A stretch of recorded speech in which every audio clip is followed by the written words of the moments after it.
Smart મીટરને લઈને ગુજરાતની અલગ અલગ જગ્યાએથી વિરોધનો વંટોળ શરૂ થયો, બબાલ શરૂ થઈ અને એની પાછળનું કારણ એ છે કે પાયલટ પ્રોજેક્ટના ભાગરૂપે સ્માર્ટ મીટર લગાવવાની શરૂઆત થઈ।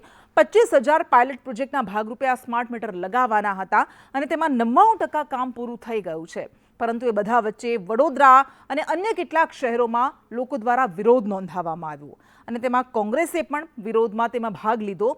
અને આ વિરોધ પાછળનું કારણ એ છે, લોકોનું એવું કહેવું છે કે આ સ્માર્ટ મીટર અંતર્ગત વધારે પડતું બિલ આવે છે। 2,000 રૂપિયાનું રિચાર્જ કર્યું અને અઠવાડિયામાં જે ખતમ થઈ ગયું, એટલે આ બધું બિલને લઈને સ્માર્ટ મીટર પર કેટલાક સવાલો ઉઠ્યા છે। બીજા કેટલાક પણ સવાલો છે કે જ્યાં કનેક્શનના પ્રોબ્લેમ છે, કનેક્ટિવિટીના પ્રોબ્લેમ છે, જેમની પાસે મોબાઈલ ફોન્સ જ નથી, એ રિચાર્જ કેવી રીતે કરાવી શકશે? એટલે આ આખી સિસ્ટમને લઈને સવાલો ઉઠ્યા અને ઠોઠ તંત્ર એટલા માટે મૂક્યું છે કારણ કે લોકોનો વિરોધ પાછળનું કારણ એ છે કે તંત્ર લોકોને સમજાવી ન શક્યું કે આ સ્માર્ટ મીટર સ્માર્ટ કેમ છે અને એટલા માટે તંત્ર ઠોઠ સાબિત થયું છે, એ નિષ્ફળ સાબિત થયું છે।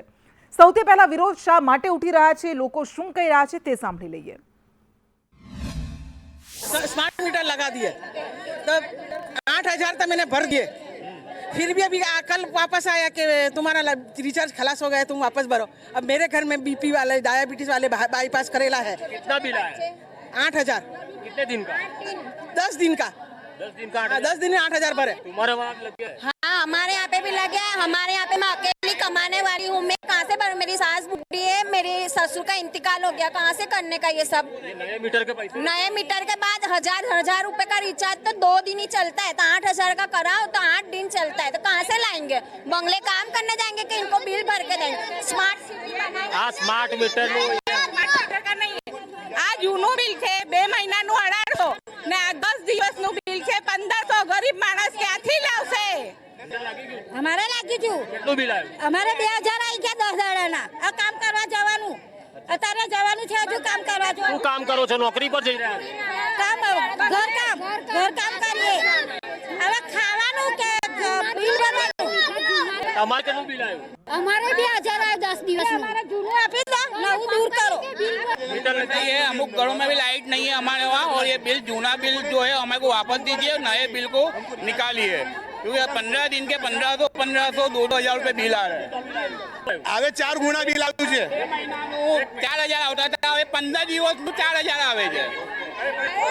15 દિવસનું 4,000 બિલ આવે છે। લોકો આ કહી રહ્યા છે, તમે લોકોની અલગ અલગ વાતો સાંભળી, એમની દલીલો સાંભળી, એમનું એવું કહેવું છે કે અમારો અનુભવ છે, 2,000નું રિચાર્જ કરાવ્યું અને 2 દિવસમાં જ ખતમ થઈ ગયું, તો શું 8,000નું રિચાર્જ કરાવીએ ત્યારે 8 દિવસ ચાલશે? એના માટે અમે કેવી રીતે કમાઈશું અને કેવી રીતે બિલ ભરીશું, કેવી રીતે રિચાર્જ કરાવીશું? આ સવાલ ઉઠાઈ રહ્યા છે। આપણે સમજાવવાની, ગ્રાફિક્સના માધ્યમથી સમજાવવાની કોશિશ કરીશું કે આ સ્માર્ટ મીટર પર બબાલ કેમ ઉઠી છે। તો સૌથી પહેલા બંને વચ્ચેનો ફરક સમજીએ, સાદું મીટર અને સ્માર્ટ મીટર વચ્ચેનો તફાવત શું છે। સાદા મીટરમાં વીજળીનો બગાડ થવાનો દાવો કરવામાં આવી રહ્યો છે। સ્માર્ટ મીટર અંતર્ગત એવું કહેવામાં આવી રહ્યું છે કે વીજળીનો બગાડ નહીં થઈ શકે। સાદા મીટરમાં વીજળી સસ્તી પડે છે એવું લોકો માને છે અને સ્માર્ટ મીટરમાં એમણે જે પ્રમાણે હમણાં કહ્યું કે મોંઘી પડી રહી છે, સાદા મીટરમાં બિલ ભરવામાં કોઈ સમસ્યા નથી આવતી, તમે પહેલાં વાપરો છો અને ત્યારબાદ તમારે એ પે કરવાનું છે, જ્યારે અહીંયા પહેલાં રિચાર્જ કરવાનું છે। સાદા મીટરમાં સ્માર્ટફોનની જરૂર નથી પડતી, જ્યારે સ્માર્ટ મીટરમાં સ્માર્ટફોન ફરજિયાત રહેશે। ક્યાંથી લાવવો? જેમની પાસે નથી। સાદા મીટરમાં વીજ ચોરી થઈ શકતી હતી, જ્યારે સ્માર્ટ મીટરમાં આ વીજ ચોરી ભૂતકાળ બની જશે। સાદા મીટરમાં બિલ લેટ ભરો, મોડું ભરો તો પણ વીજળી ચાલુ રહે છે, જ્યારે અહીંયા જ રિચાર્જ ખતમ થઈ જાય છે એટલે તમારે વીજળી ગુલ થઈ જશે, એટલે તમને કોઈ પણ વચ્ચે સમયગાળો નહીં આપવામાં આવે। સાદા મીટરમાં રોજનો ચોક્કસ વપરાશ નથી જાણી શકાતો, જ્યારે સ્માર્ટ મીટરમાં એ જાણી શકાશે। સાદા મીટરમાં બિલ આવે ત્યારે નાણાં ભરવાના થાય છે, જ્યારે સ્માર્ટ મીટરમાં તમારે પહેલાં જ રિચાર્જ કરવું પડશે। બિલ રીડિંગ માટે અહીં કર્મચારી આવે છે, તમારા ઘરે બિલ રીડિંગ કરે છે, જ્યારે અહીંયા એ જરૂર નહીં પડે કારણ કે તમે ફોનમાં જ જોઈ શકશો। સાદા મીટરમાં જે રીતે આ બધા જ એ મુદ્દા આપની સમક્ષ મૂક્યા કે આ બંને વચ્ચેનો મૂળભૂત તફાવત શું છે અને એના કારણે સાદા મીટરને લોકો એવું માની રહ્યા છે કે એમાં અમને સમયગાળો મળતો હતો, જો અમે બિલ નથી ભરી શકતા, વીજળી નહોતી ખતમ થઈ જતી, એ નહોતી કાપવામાં આવતી, જ્યારે સ્માર્ટ મીટરમાં એ કાપી દેવામાં આવે છે, ઓટોમેટિકલી ખતમ થઈ જાય છે અને આ પણ એક કારણ છે કે લોકો તેનો વિરોધ નોંધાવી રહ્યા છે। હવે એ આંકડા આપની સમક્ષ મૂકવાની કોશિશ કરીશું, કારણ કે એક તરફ અલગ અલગ એ એમજીવીસી હોય, વીસીએલ હોય, ડીજીવીસી હોય, પીજીવીસીએલ હોય, કેટલા કનેક્શન્સ, કેટલા મીટર મૂકવામાં આવશે અને કુલ ટોટલ કેટલા મીટર આખા ગુજરાતમાં મૂકવામાં આવશે. પાયલટ પ્રોજેક્ટ અંતર્ગત એ 25,000 છે, પરંતુ 2 વર્ષના સમયગાળા દરમિયાન પીજીવીસીએલ કુલ 55,83,000 સ્માર્ટ મીટર મૂકશે. ડીજીવીસીએલ 40,87,000 સ્માર્ટ મીટર મૂકશે. આખો જે ટોટલ આંકડો છે 1 કરોડ ઉપર જવા થઈ છે. યુજીવીસીએલ 35,20,000 સ્માર્ટ મીટર મૂકશે. અલગ અલગ વિસ્તારો પ્રમાણે આ કંપનીઓની વાત છે અને મધ્ય ગુજરાત વીજ કોર્પોરેશન લિમિટેડ એમજીવીસીએલ એ 33 લાખ સ્માર્ટ મીટર મૂકશે અને આ બધો આંકડો થઈને કુલ 1 કરોડ 64 લાખ ઘરો એવા છે કે જેમાં સ્માર્ટ મીટર લગાવવામાં આવશે. જોકે અત્યારે સુરેન્દ્રનગર સહિત કેટલાક વિસ્તારો એવા છે કે જ્યાં વિરોધને લઈને મોકૂફ રાખવામાં આવી છે સ્કીમ, પરંતુ ઓવરઓલ આ મોકૂફ રાખવામાં નથી આવી. સ્માર્ટ મીટર લગાવવાનું કામ ચાલુ જ રહેશે, કારણ કે બબાલ એ માટે મચી છે કારણ કે લોકોને સમજ આપવાના પ્રયાસનો અભાવ દેખાયો. તંત્રએ કામગીરી ન કરી શક્યું, એ સમજાવી ન શક્યું કે આ સ્માર્ટ મીટરના ફાયદા શું છે. લોકોમાં સૌથી મોટો ડર એ છે કે ખોટું બિલિંગ થઈ રહ્યું છે, વધારે બિલ આવે છે, રિચાર્જ વધારે કરો છો, એ ટકતું નથી. એ પ્રમાણે આ સિસ્ટમને લઈને લોકોના મનમાં સવાલો ઉઠી રહ્યા છે. ફોન જ ન હોય, ઘણા બધા એવા વિસ્તારો છે કે જ્યાં લોકો પાસે સ્માર્ટફોન છે નહીં, તો એ રિચાર્જ કેવી રીતે કરશે? એટલે આ મુદ્દો છે કે જેને લઈને સ્માર્ટ મીટર પર બબાલો ઉઠી રહી છે. આપણે સમજવાની કોશિશ કરીશું કે આ સ્માર્ટ મીટર વ્યવસ્થા છે શું, એની પાછળ એને લઈને આટલી બધી અસમંજસતા કેમ ઉઠી છે. આપણી સાથે એમજીવીસીએલના ચેરમેન ડૉક્ટર તેજસ પરમાર આપણી સાથે જોડાઈ ગયા છે. એમની સાથે જ આપણે વાત કરીશું અને સમજવાની કોશિશ કરીશું કે કેમ તંત્ર નિષ્ફળ રહ્યું લોકોને સમજાવવામાં, અને લોકોમાં એ સમજ આવી, ગેરસમજ દૂર થાય એ માટે શું કરવામાં આવશે. એમની સાથે સીધી વાત કરીશું. તેજસભાઈ, સ્વાગત છે આપનું સંદેશ ન્યૂઝમાં. સૌથી પહેલાં આપણી પાસેથી એ જાણવું છે કે આ સ્માર્ટ મીટર વ્યવસ્થા છે શું, આટલી બધી અસમંજસતા કેમ ઊભી થઈ? શું તંત્ર નિષ્ફળ ગયું લોકોને સમજાવવામાં? સો બેસિકલી આપણે અત્યારે જે વીજળી વાપરીએ છીએ, આપણા ઘરમાં જે વીજળી આવે છે એનું જે મીટરિંગ છે એ આપણે નોર્મલ મીટર મારફતે કરીએ છીએ અને એનું આપણે દર 2 મહિને આપણે મીટર રીડિંગ કરીને પછી ઓન ધ સ્પોટ બિલિંગ કરીએ છીએ અને એ રીતે આપણું અત્યારે હાલ કામગીરી ચાલે છે.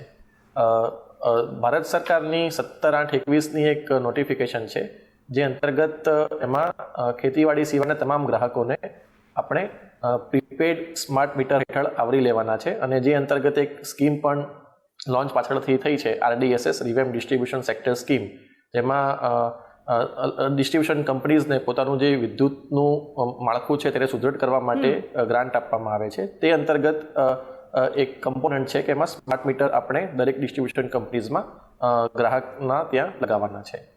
સ્માર્ટ મીટર સામાન્ય મીટર જેવું જ મીટર છે. જે રીતે સામાન્ય મીટરમાં પાવર ઇલેક્ટ્રિસિટી જાય અને જે રીતે ગણતરી થતી હોય છે ઇલેક્ટ્રિસિટીની, એ જ રીતે સ્માર્ટ મીટરમાં પણ ગણતરી થાય છે.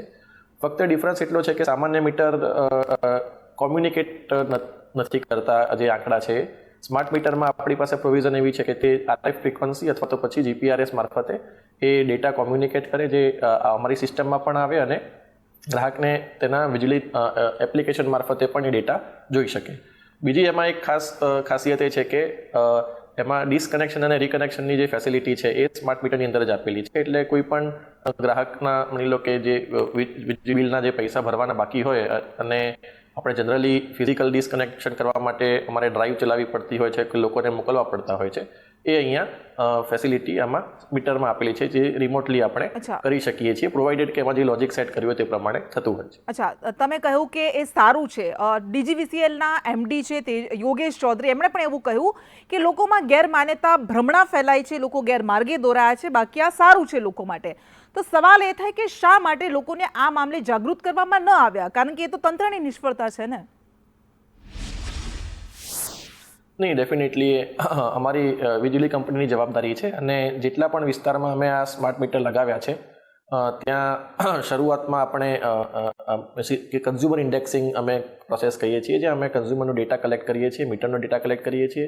ત્યારબાદ મીટર ઇન્સ્ટોલેશનની જ્યારે કામગીરી થતી હોય છે, એટલે જૂનું મીટર રિપ્લેસ કરીને નવું મીટર લગાવવું, ત્યારે તે જૂના મીટરનું રીડિંગ લેવાનું કામગીરી અને પેમ્ફલેટ આપવાની કામગીરી, આ બધી જ કામગીરી MGVCL ડાયરેક્ટલી નહીં પણ એજન્સી મારફતે કરાવેલી છે. પણ એ જવાબદારી અમારી છે અને અમે જે મીટર અત્યાર સુધીમાં લાગ્યા છે ત્યાં અમે કામગીરી કરવાનો પ્રયાસ કર્યો છે.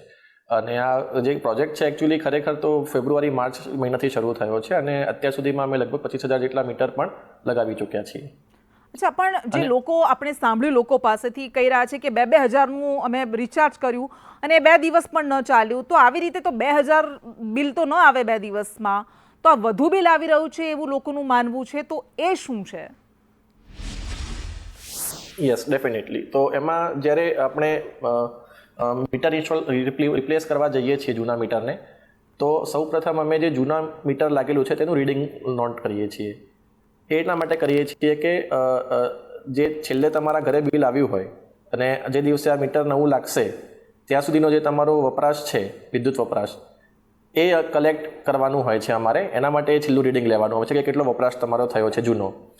હવે એમાં 2 મિકેનિઝમ હોઈ શકે કે એક સાથે લઈ લઈએ અથવા તો પછી ટુકડા અમે વસૂલાત જૂની પૂરી કરીએ. તો અમે શું કરીએ છીએ કે આ જે રીડિંગ લેવામાં આવે છે એનું 4 લેવલે ચેકિંગ થાય છે, ક્રોસ ચેક થાય છે કે આ રીડિંગ છે એ બરાબર લીધેલું છે કે કેમ. પછી એ અમારી સિસ્ટમમાં અમે દાખલ કરીએ છીએ અને સિસ્ટમમાં એક ચાર્જ કેલ્ક્યુલેશન થાય છે કે ભાઈ જે જૂનું બિલ બાકી છે એને આપણે 180 દિવસ વડે ભાગીશું તો કેટલા હપ્તામાં એને જમા કરવાનું થશે. અને સામે સિક્યુરિટી ડિપોઝિટ આપેલી હોય કોઈ વ્યક્તિએ તો સિક્યુરિટી ડિપોઝિટ આપણે એમાં પાછી આપવાની થાય છે.